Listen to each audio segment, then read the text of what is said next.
Right here is why you're buying this case, a full back and nano suction that allows you to do this. It's instructed you always do a cross motion to ensure it's stuck on, but I like to really make sure.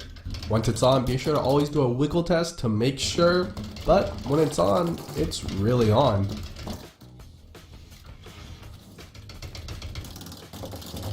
And I know you're behind the scenes on how this magic really works. You can see here that the suction sucks onto and off around the edges of the case.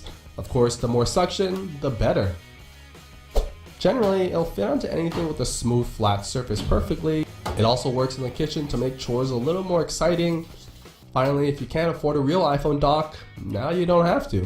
But really, the possibilities are only bound by your imagination. After all the testing, applying, removing, and reapplying, the nanosuction captures quite a bit of dust, dirt, and random shit, which makes the nanosuction weaker and weaker every time.